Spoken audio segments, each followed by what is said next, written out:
Hello everybody, welcome back to this week's episode of Trapping TV. This week we're going to continue our predator control job down in Alabama, but this week we get into a little bit of water lines. Brandon had some real good beaver and otter spots, so let's get into it this week. We're also going to show you this week, Clint Locklear has this real neat trench set. It's kind of a modified dirt hole. Let's check it out in this episode.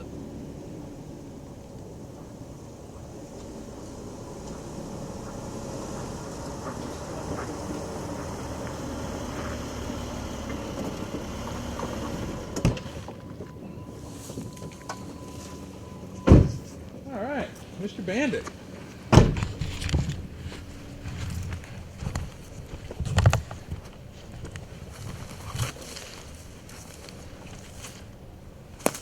Not exactly what I expected, but we're taking. When you're doing predator control or you're working for landowners, some of the numbers you need to really understand. When you're talking turkey, 80% of all pokes get ate by predators. And to find these studies, you can go to the University of Mississippi at Oxford. They're kind of like the big dog on doing the bird study. He just wants to say hi, Mr. Cameraman. And 80% of the turkeys are getting ate, and mostly by nest predators, which is that right here.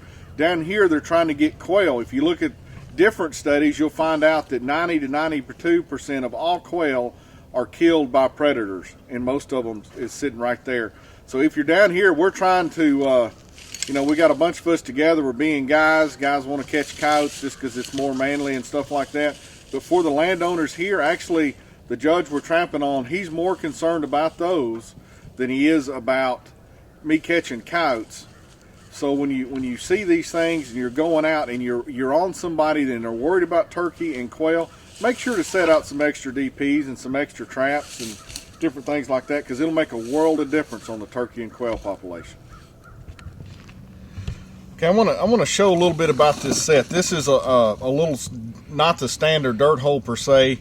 I've got a hole I've used my auger on. Hole's that deep. A coyote ain't getting that bait out of there. So they're going to have to really spend some time working here. And you see this trench that's right here in front of it. It is every bit 6-7 inches deep, and it's narrow. There's no coyote in his right mind going to get down into that thing. I use the trench to pull him to one side or the other, and over here is where the trap was at. So I can keep him off of here, and I can guide him into right here, so when he tries to get the bait out, he's standing over my trap.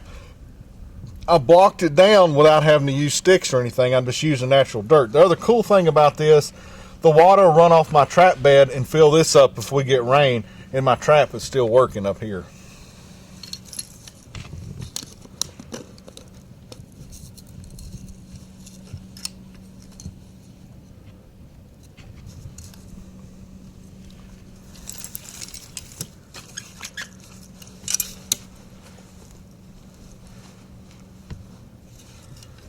After the clay we've been playing in, this sand is something nice.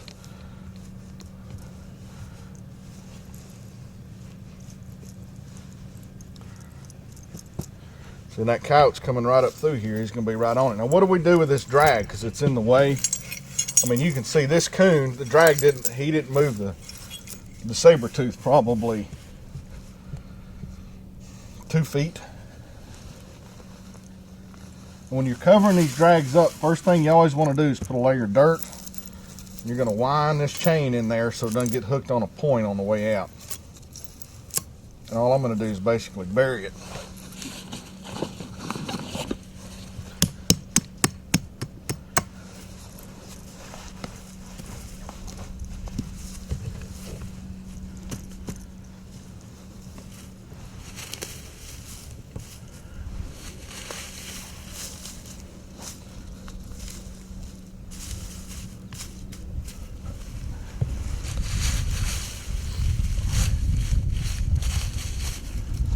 See, the natural approach now is going to be right over my trap.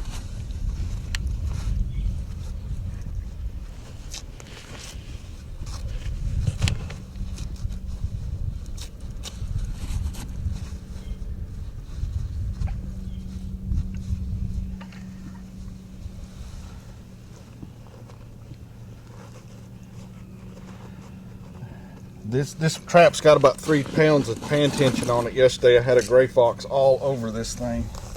So I went right up and put in a trap with some modified old Montgomerys, 1.5s.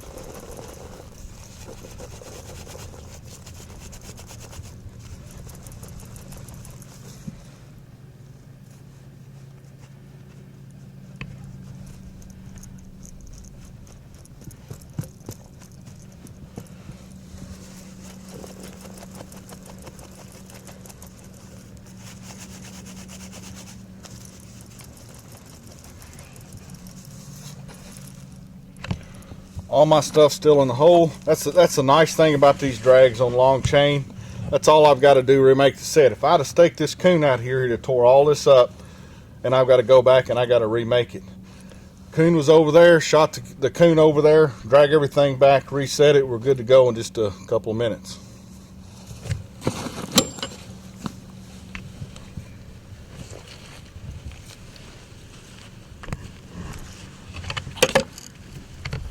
This is Arthur Britton. I'm down here with my newfound friends from up in Ohio, and they are down here close to Montgomery, Alabama, the cradle of the Confederacy. And as you see, we've had pretty significant crop damage here from the coons and a few deer. And they're down here to help trap the coons, and which are bad on our turkeys. And they're also here to trap coyotes, which are bad on our deer population. And these guys really know how to set it up, and they'll also catch beaver, and they're doing a great job, and I'm enjoying having them and showing them around, and then hope they'll come back. Good. Pulled up this morning, deep dirt hole, trap bed's pulled up, and it rained, and we can see where our drag mark went. And up over the hill, we're gonna go find out what we have, so come with us. It'll look more impressive on TV.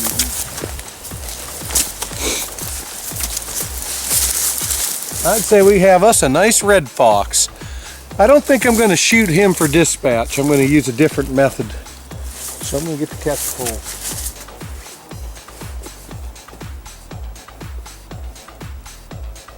Alrighty. Yes, sir. Yes, sir. Arthur will be here about an hour to see fish. So we'll just have a party here.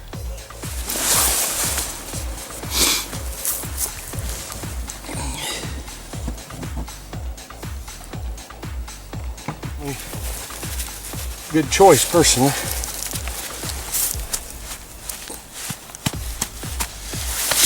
I'm ready to catch some more fur.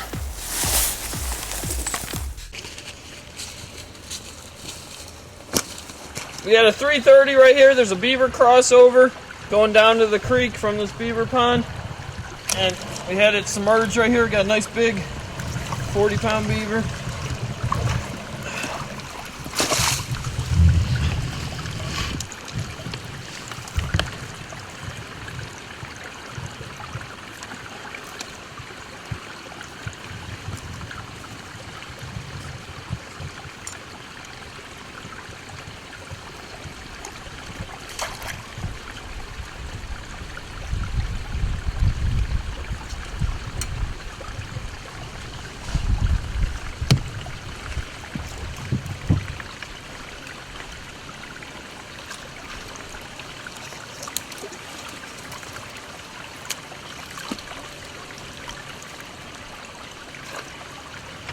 Well, here's the set. Just got it submerged right under this dive pole. We'll catch another one tomorrow. Something like it. Just which way do you go? Okay, I had the drag back there. You look on the road across? We got a fun one here. Trap's gone. We haven't even found the drag yet. Just one of those anchor sets? Yep. Yeah, it's probably right up here. Let him look for a good one. Yeah, that's my set. I don't see the drag yet.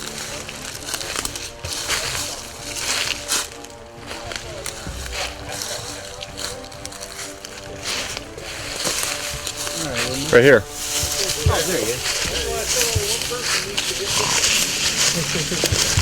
There we go. We got a cat right there.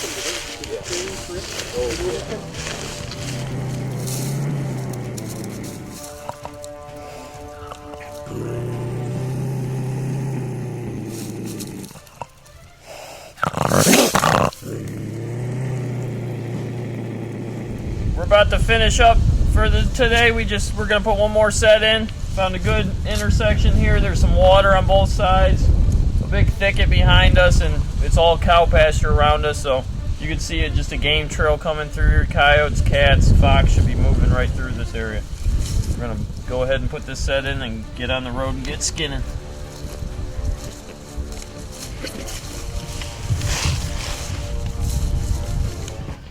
Looks like we had a heck of a day, guys. I think we got a good start here. Hell yeah, we did. Yeah, this is just our 3 catch. Norman and Clint still on the line. We called them. They have a few coyotes. We had to get it in before we lost camera late, but they'll be joining us here in a little bit. We got a bunch more sets in today, so tomorrow should be even better than today was. Yeah. Clint We said got he some good stuff for tomorrow. Clint got 40 or 50 more sets out. So stay tuned for tomorrow. Today, get ready to see the All-American Challenge and who is the Possum King, me or Brandon. Fate will come today. The title for the big belt of the Possum King. WW Possum match in the pen. Are you ready to compete for the possum I'm tournament? ready. I don't know if you can handle this. I'm scared. I really am. That's a You title better I've held for a while, and you be might scared. just beat me. But we're going to see this week. It's going to come down to who can do it and save more quails with those little white I'm ready. furry fuzzers. They're so cute. I got the 1.5s ready to go. I don't know. You best bring the game on. It's on tomorrow, and we start on this job. Possum King is going to school you. Arches.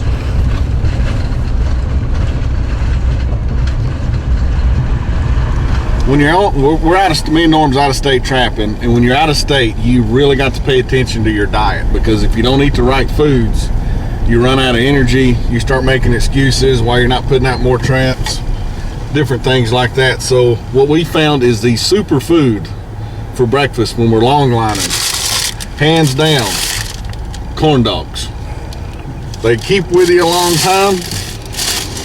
They got, like, if you're a beaver, they got all your food groups in there, and it's just the best way to go. So when you're out on the line, make sure you always eat your corn dogs for breakfast.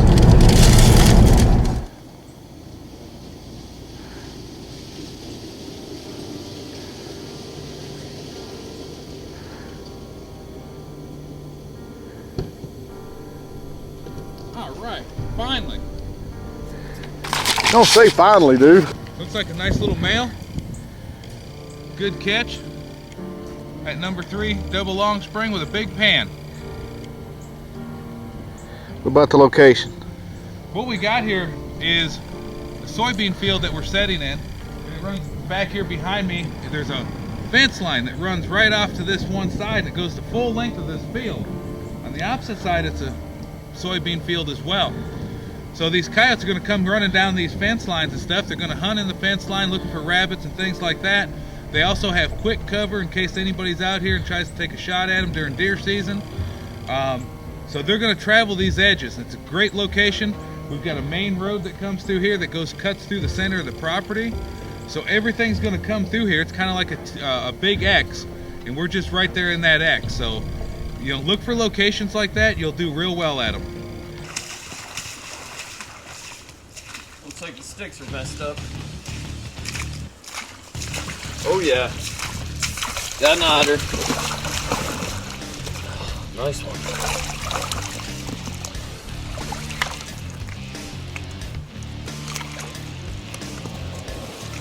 Nice big male.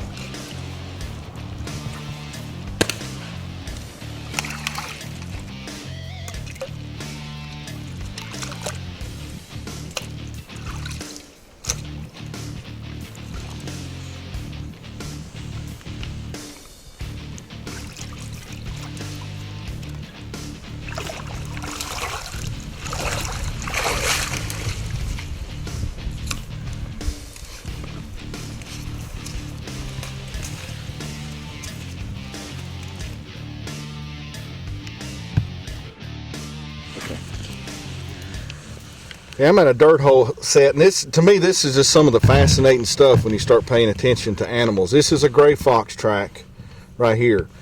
Now, from the way the track goes, he came here, he took one step right here. Now, my trap pan is right here. This is set for a coyote. But I want you to see how close, like a mink, he is up to this right here. Now, I guarantee you that gray fox leaned his little head over and smelled, and then he walked off this way. You can see where he's going. But see, this is what's so, the reason that the fox aggravate me so much, the gray fox do, if you put a trap where he's going to be stepping, all this blocking is going to have to be inside of your jaws, which won't work. So the only option really is to treat them like a bobcat.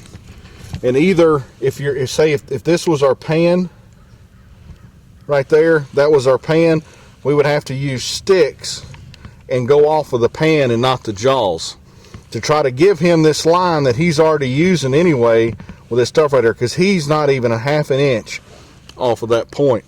So if you're in gray fox country, which where we're at, there's not a lot of them apparently, but when you see this right here and you start seeing them going around, you're gonna have to get pretty creative. And you'll notice that's where the track stopped. There's no other tracks up in here. So this gray fox stopped. That's every bit of 9 inches back. And then he took off. Why he didn't dig, I don't know. He must have been using Norm bait on this one. Take time with the DSL long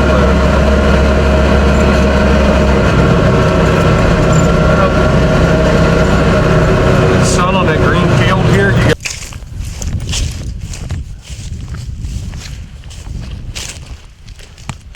Old bristly back. Here's another coyote, super hide. This one's going to go to the fur market. It'll bring a good $1. It's another great day on the trap line.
Well, folks, that was this week's episode.